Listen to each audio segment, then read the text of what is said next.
नमस्कार दोस्तों, मैं राहुल आप सभी का मंथन में स्वागत करता हूं।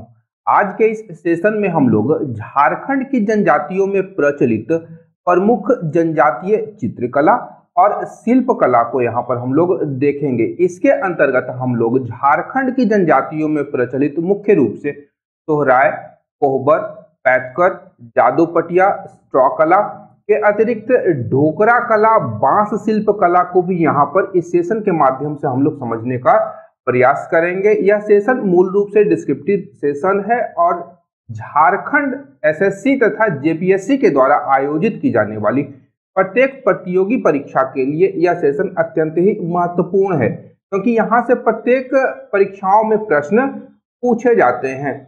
आगे बढ़ने से पहले यदि आप लोग इस सेशन का पीडीएफ प्राप्त करना चाहते हैं तो गूगल प्ले स्टोर से मेरे ऐप मंथन बाय राहुल सर को डाउनलोड कर आप इस सेशन के पीडीएफ को फ्री ऑफ कॉस्ट प्राप्त कर सकते हैं।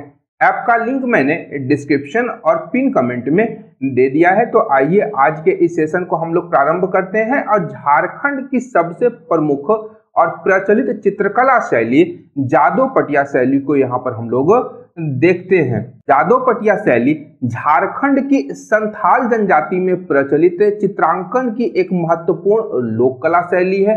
प्रारंभ में यह कला शैली जो थी मूल रूप से वंशानुगत होती थी, परंतु अब यह कला लुप्त प्राय हो चुकी है।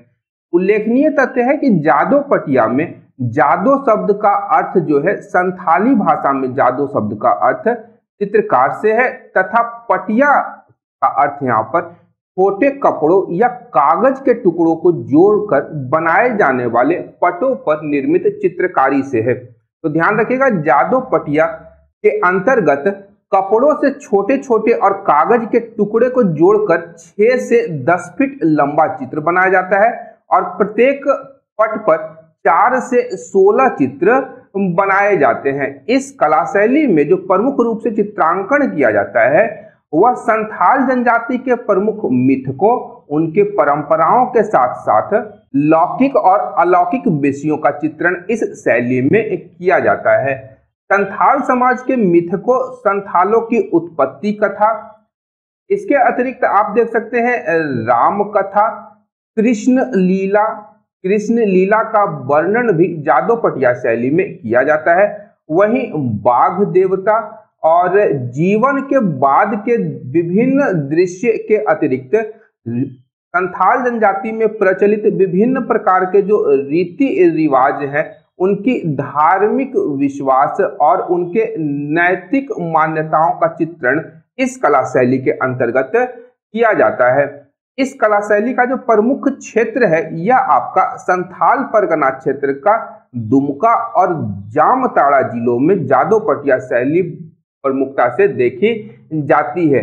उल्लेखनीय तथ्य है कि वर्तमान समय में इस शैली के अंतर्गत मुख्य रूप से पर्व एवं त्योहारों, विभिन्न प्रकार के जनजातीय पर्व एवं त्योहारों पर भी इस शैली के अंतर्गत चित्र बनाए जाने लगे हैं।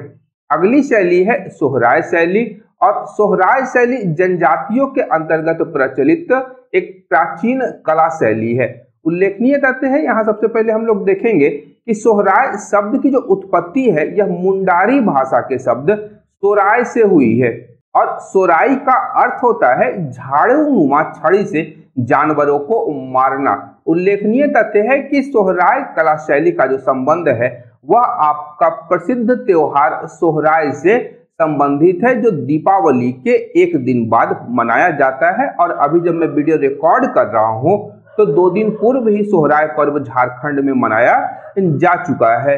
तो सोहराय चित्रकारी जो है मूल रूप से झारखंड में वर्षा ऋतु के बाद घरों की लिपाई पुताई से प्रारंभ हो जाती है और कहीं न कहीं यह जो चित्रकला शैली है यह कोहबर कला शैली से मिलती है, परंतु इन दोनों में एक मुख्य अंतर है कि इसमें प्रयोग किए जाने वाले प्रतीक जो होते हैं ये प्रतीक अलग अलग होते हैं।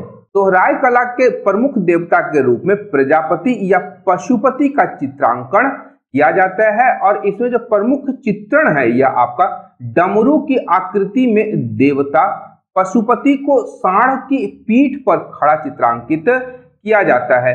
तो कहीं ना कहीं यह जो है आपके ये महादेव शिव का एक रूप हो जाते हैं, जिनका चित्रण सोहराय कला शैली में किया जाता है। झारखंड में इस कला शैली की दो शैलियां सबसे प्रसिद्ध हैं। पहली है आपका कुर्मी सोहराय और दूसरी है गंझू सोहराय। ध्यान रखिएगा, ये गंझू सोहराय हो जाएगा। गंझू सोहराय यहाँ पर प्रचलित है। सोहराय चित्रांकन में पशु और मानव संबंधों के विविध पक्षों का चित्रांकन भी किया जाता है।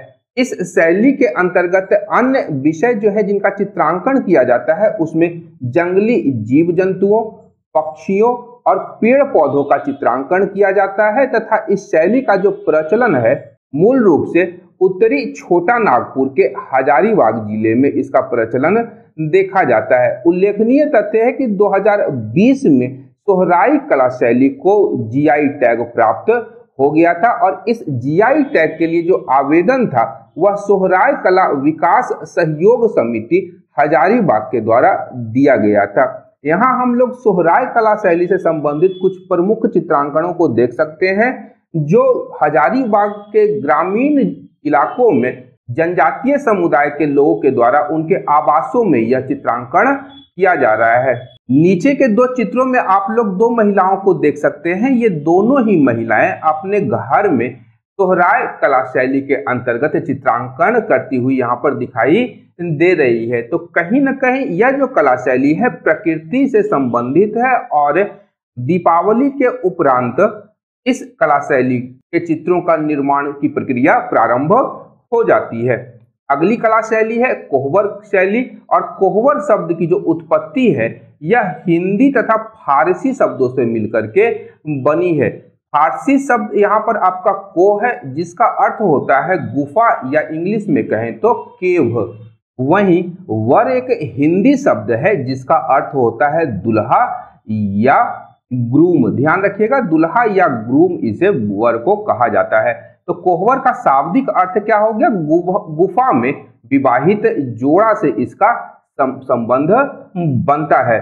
और इस कला में झारखंड की बिरहोर जनजाति अत्यधिक निपुण मानी जाती है, जिसमें सर्वाधिक चित्रण जो है इस कला में सिकी देवी का चित्रण किया जाता है। अत्यंत ही महत्वपूर्ण है, प्रश्न पूछा जा सकता है ये दोनों प्रश्न कि कोहबर कला शैली के अंतर्गत झारखंड की कौन सी जनजाति सर्वाधिक निपुण मानी जाती है, तो वह बिरहोर जनजाति है तथा इस शैली में किस देवी का सर्वाधिक चित्रण किया जाता है, तो सिकी देवी का चित्रण इस शैली में किया जाता है। उल्लेखनीय तथ्य है कि हजारीबाग एवं उसके आसपास के क्षेत्रों में बिरहोर जनजाति के घरों में बिरहोर जनजाति अपने घरों में इस कला शैली के द्वारा मिट्टी का लेप चढ़ा करके मिट्टी के रंगों से बने विभिन्न प्रकार के चित्र अपने घरों को सजाने के लिए बनाते हैं और मूल रूप से विवाहित महिलाओं के द्वारा, ध्यान रखिएगा, विवाहित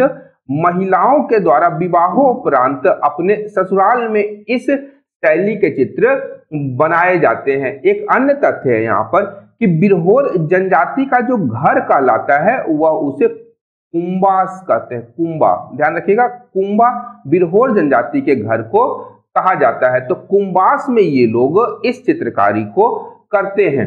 इस शैली में जो प्रमुख रूप से चित्रांकन किया जाता है इसमें प्राकृतिक परिवेश के साथ साथ स्त्री पुरुष संबंधों के विविध पक्षों का चित्रांकन किया जाता है, जिसके लिए विभिन्न प्रकार की ज्यामितीय आकृतियों का चित्रण जो है प्रतीक के स्वरूप में किया जाता है।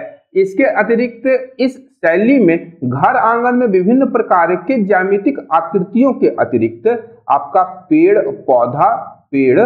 पौधा नर नारी तथा विभिन्न प्रकार के प्रतीकों की अनूठी चित्रकारी की जाती है। उल्लेखनीय तथ्य है कि कोहबर चित्रकला को सोहराय शैली के साथ 2020 में ही जीआई टैग प्रदान किया जा चुका है।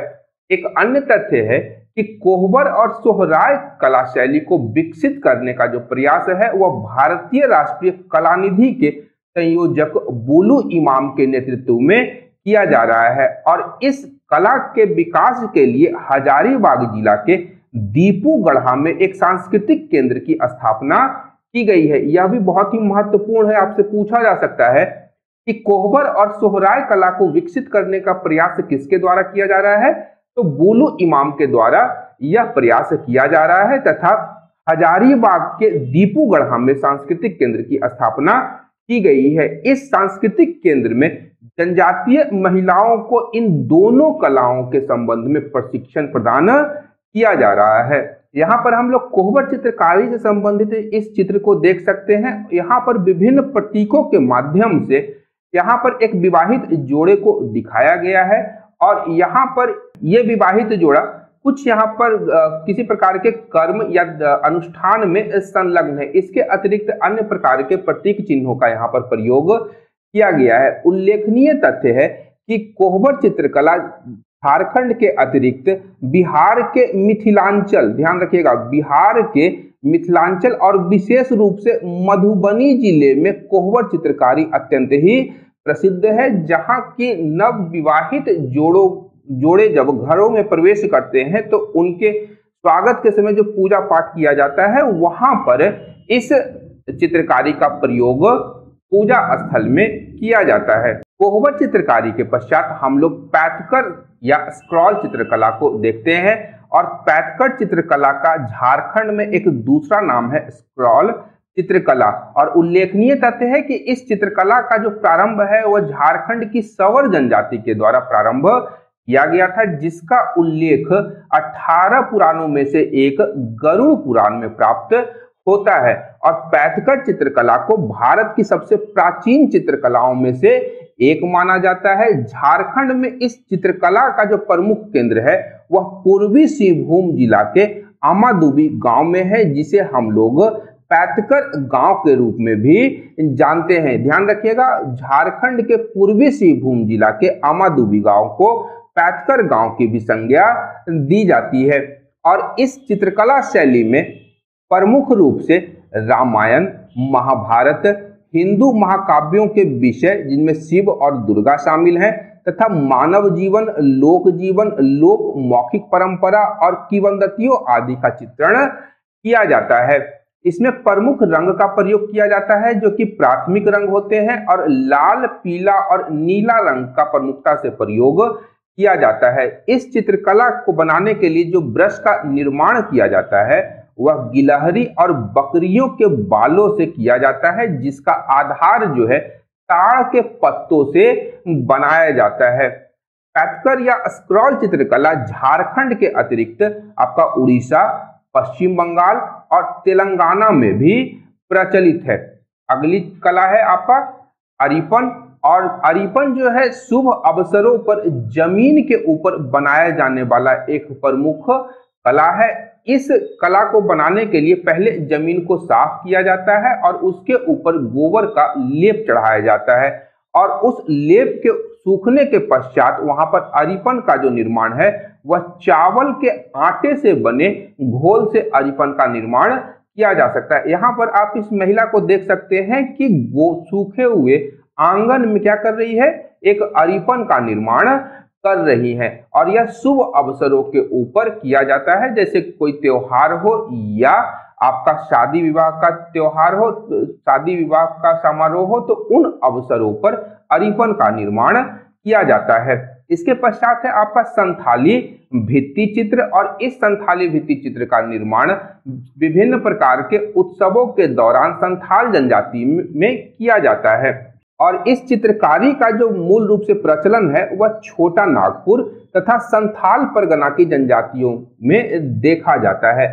संथाली भित्ति चित्र जो है कि संथाल जनजाति अपने गांव में उत्सव के दौरान अपनी झोपड़ियों की दीवारों पर औपचारिक उत्सव के प्रदर्शन के लिए विभिन्न प्रकार के चित्र बनाते हैं और उत्सव के प्रदर्शन के लिए और स्वयं की जो अभिव्यक्ति है उसको दर्शाने के लिए संथाली भित्ति चित्र का निर्माण संथाल परगना में किया जाता है। इस चित्रकला को विश्व के समक्ष लाने का जो श्रेय है वह जाता है डिप्टी कमिश्नर, जो संथाल परगना के डिप्टी कमिश्नर थे 1940 ईस्वी में, WC आर्चर, इन्हें जाता है संथाली भित्ति चित्र को विश्व के सामने प्रदर्शित करने का इन्होंने अपनी पत्रिका वर्टिकल में सबसे पहले संथाल जनजाति के भित्ति चित्रों का वर्णन किया था। और इस भित्ति चित्र में जो रंगों का प्रयोग होता है, इसमें मुख्य रूप से प्राथमिक रंगों का प्रयोग किया जाता है। और संथाल चित्रों की जो प्रमुख विशेषता है वह है ज्यामितीय चिन्हों की प्रमुखता। ध्यान रखिएगा, संथाल भित्ति चित्रों की जो मूल विशेषता है वह है इनमें ज्यामितीय चिन्हों की प्रमुखता। इसके अतिरिक्त अन्य विशेषता क्या है इस भित्ति चित्र की, तो इसमें बच्चों जैसी सरलता होती है। अग्रभूमि, पृष्ठभूमि और सीमाओं में पत्तेदार पैटर्न के भीतर पक्षी, जानवर और कीड़ों का चित्रण किया जाता है।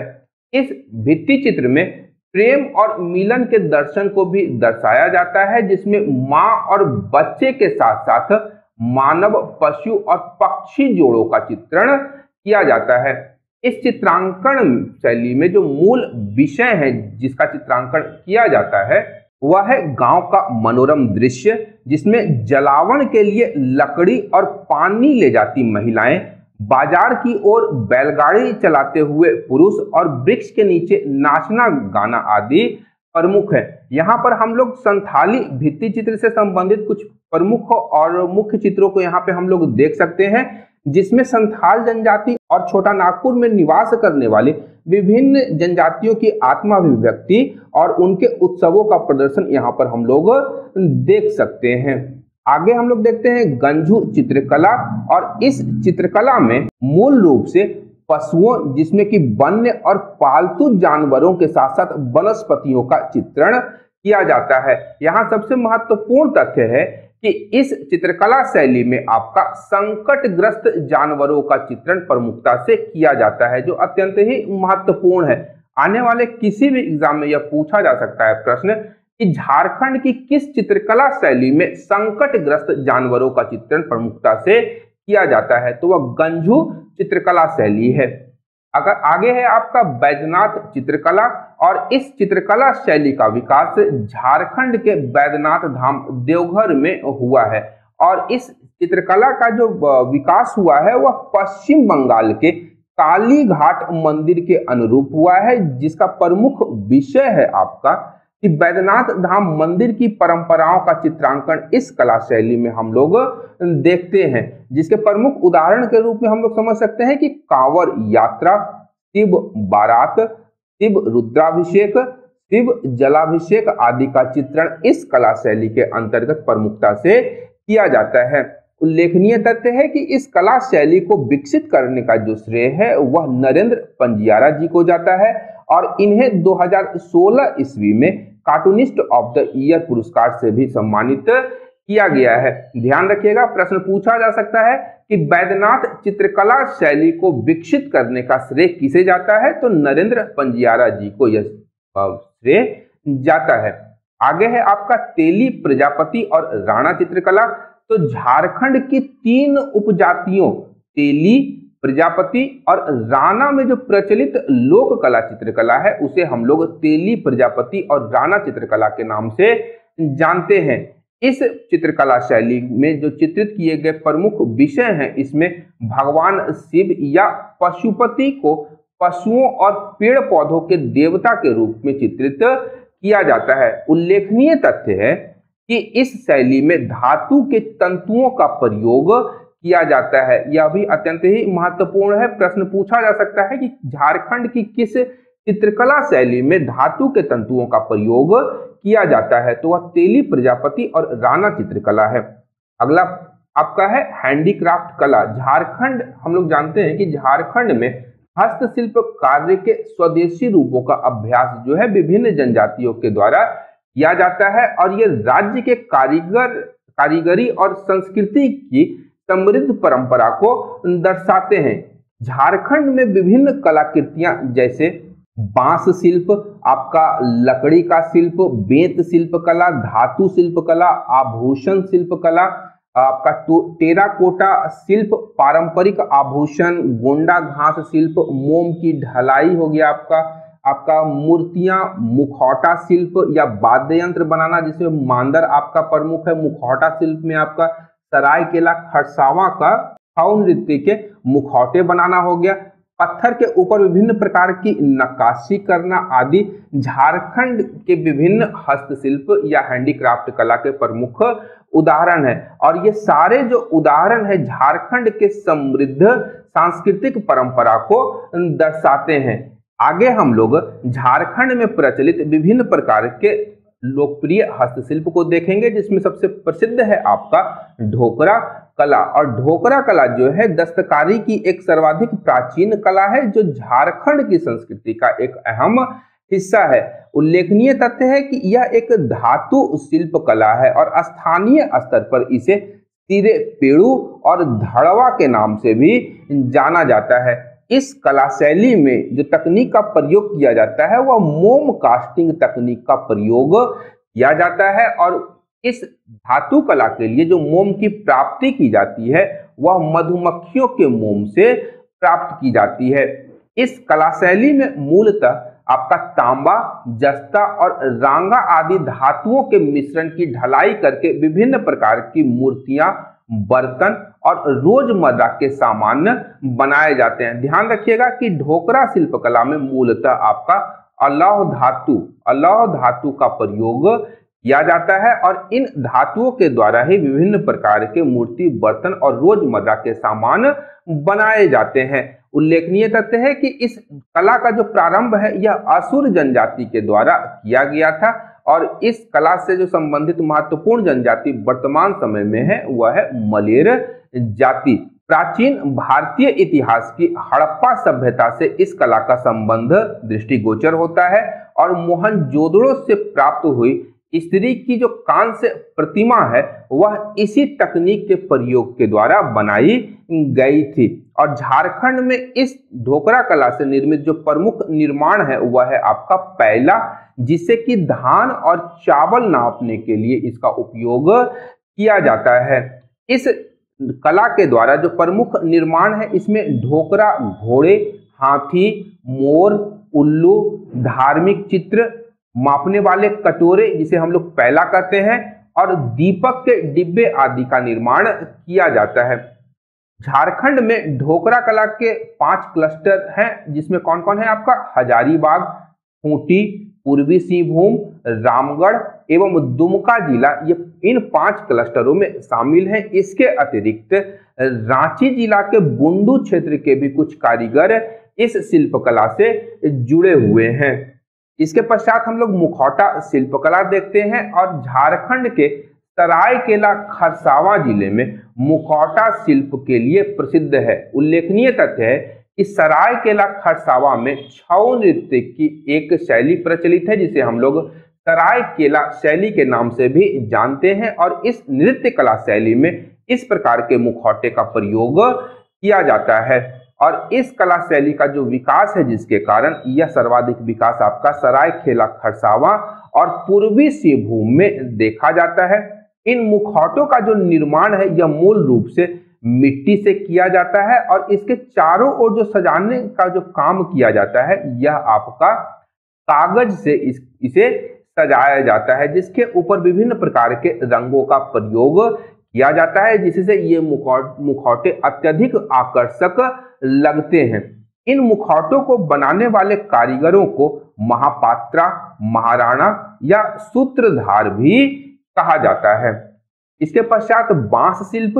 तो बांस शिल्प का जो प्रचलन है झारखंड में अत्यधिक हुआ है, और इसका प्रयोग जो है झारखंड में बहुतायत रूप में देखा जाता है।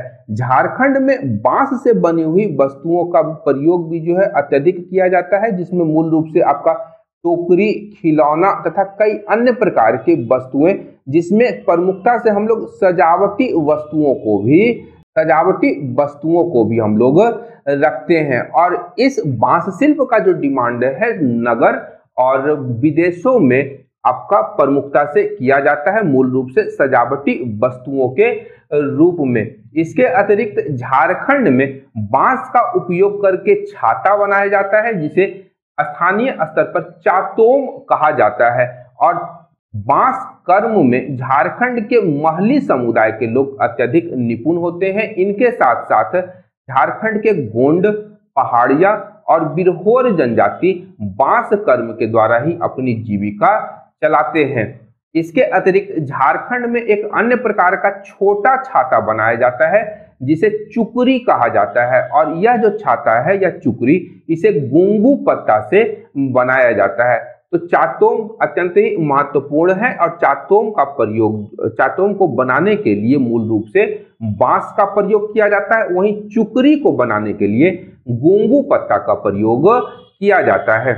बांस के अतिरिक्त झारखंड में कासी घास शिल्प कला शैली भी काफी विकसित हुई है, और झारखंड में यह कासी घास शिल्प जो है बरसात के दिनों में बहुतायत मात्रा में पाई जाती है, और इस घास का उपयोग करके विभिन्न प्रकार के उपयोगी सामग्री का निर्माण किया जाता है, जिसमें टोकरी और खिलौनों के अतिरिक्त विभिन्न प्रकार के सजावटी वस्तुएं भी शामिल होती हैं।